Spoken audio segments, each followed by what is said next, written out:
Hello, xin chào anh em, chào mừng anh em quay lại với channel của mình. Ngày hôm nay thì mình sẽ đi đổi thêm một cái nhà huyền thoại ở trong map KVK Chinh Phạt. Đây, một trong những cái nhà này. Thì trước khi đổi những cái nhà này thì mình cũng có một số cái chia sẻ giống như là cái account mà mình đang làm video cho anh em xem ấy. Cái account này thì chơi về cung và kỵ, sắp tới thì sẽ lên thêm một cặp kỵ nữa. Thì cái ạc này thì muốn đổi cái nhà, nó chính là cái nhà diệt phi. Vậy thì ở đây mình sẽ phân tích, sẵn nhân dịp có cái cơ hội làm cái video này, mình cũng chia sẻ thêm với anh em là nên chọn cái nhà nào khi mà anh em chơi vừa cung vừa kỵ. Thứ nhất thì ở đây có một cái nhà nó là phòng thủ đội quân 3%, tốc độ chữa lành 3%. Thì cái nhà này anh em chơi tốt nhất là về bộ và cung.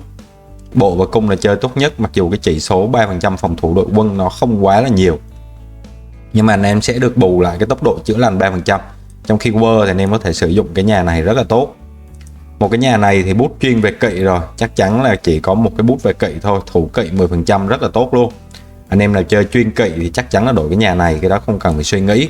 Ở đây nó vướng ở chỗ là cái nhà KVK1 hoàng hôn buông xuống, và cái nhà thứ hai nó chính là cái nhà diệt phi. Nếu như anh em chơi chuyên về cung thì anh em lấy cái nhà diệt phi, nó cũng là một cái dễ hiểu, bởi vì ở đây nó có tấn công cung cộng 10% nè. Nhưng nếu vừa chơi cung vừa chơi kỵ, cái này là theo quan điểm cá nhân của mình nhé, thì cái nhà KVK1 vẫn lợi hơn. Bởi vì thiệt hại kỹ năng cộng 5%, anh em có thể chơi kỵ, chơi cung được, chơi bộ cũng được luôn. Đó, nó dành cho những con kỹ năng, bởi vậy anh em có thể chơi vừa kỵ vừa bộ vừa cung đều được, đặc biệt là kỵ và cung. Và đặc biệt hơn nữa là cái account này thì chơi về cung và kỵ là chính, không có chơi bộ. Chính vậy là cái nhà K1 nó sẽ thích hợp hơn. Nhưng mà bởi vì sở thích mà anh em, mỗi người một sở thích. Người ta thích cái nhà KVK3 hơn, chính vậy là sẽ đổi cái nhà diệt phi. Đó, thì mình cũng muốn chia sẻ thêm một chút với anh em là như vậy. Nếu như anh em chơi kỵ và chơi cung, không có chơi bộ, anh em nên cân nhắc giữa cái nhà KVK1. Mình nghĩ là thiệt hại kỹ năng anh em có thể sử dụng ba loại quân đều được, bộ cũng được luôn. Một khi đã chơi chấp nhận chơi thiệt hại kỹ năng, chấp nhận trừ 10% bộ binh, anh em có thể cân nhắc cái nhà bộ, đặc biệt là chơi cung kỵ thay vì lấy một cái nhà cung. Bởi vì khi anh em đổi cái nhà diệt phi này thì anh em chỉ chơi được mỗi cung thôi, kỵ nó không có một cái bút gì hết, mà trong cái đó cái chỉ số tấn công cung cộng 10%. Thì anh em biết rồi, ở cái map tính từ cái map chinh phạt KVK4 trở đi thì cái chỉ số tấn công cung 10% thực sự nó không bằng cái thiệt hại kỹ năng 5% này đâu. Với kể cả là khi anh em nâng tách KVK các thứ thì nó sẽ bù cho anh em một chút về cái tấn công cung rồi. Anh em sẽ cần thủ, cần máu nhiều hơn là cần tấn công. Tấn công thì mình nghĩ là những người chơi mà họ nạp ấy, thì họ mới cần công, chứ còn anh em thì hoặc là Renly hoặc Dev thì mới cần công như thế này, tấn công cung 10%. Chứ còn mình nghĩ thì là lấy cái nhà K1 thiệt hại kỹ năng 5% thì nó vẫn là ổn áp hơn rất là nhiều.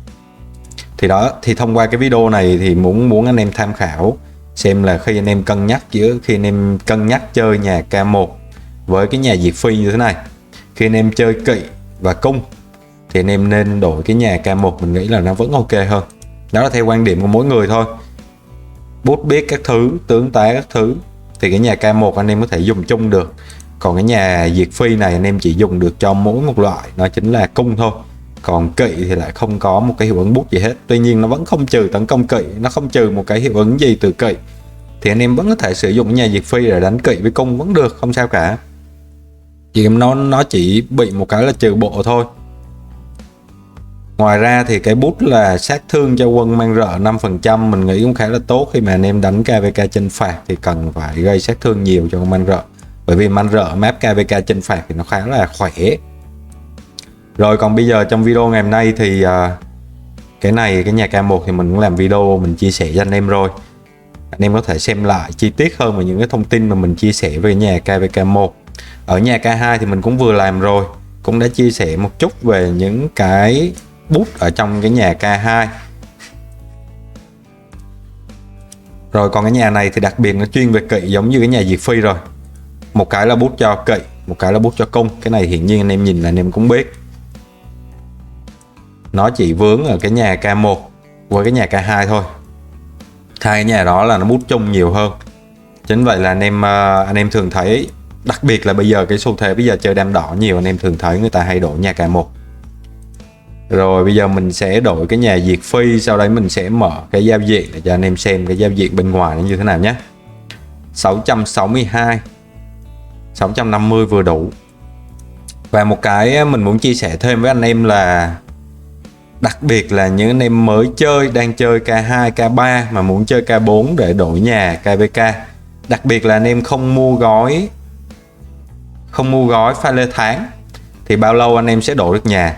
Thì chậm nhất là 2 mùa, mà nếu mà ông nào gọi là lười chơi hoặc là không có thời gian chơi, ví dụ như vậy nhé anh em, gần hết KVK mà thành lưu ý cũng chỉ level 8, level 7, có cái level 6 thì anh em biết là không có thời gian để chơi game nhiều, nhưng mà vẫn đổi được nhà huyền thoại.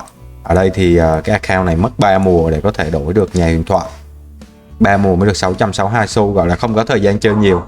Thì ở đây không có thời gian chơi nhiều, anh em vẫn có thể đổi được cái nhà huyền thoại. 3 mùa chơi tàn tàn anh em vẫn có thể đổi được. Rồi bây giờ mình sẽ đổi nè, 600 nè.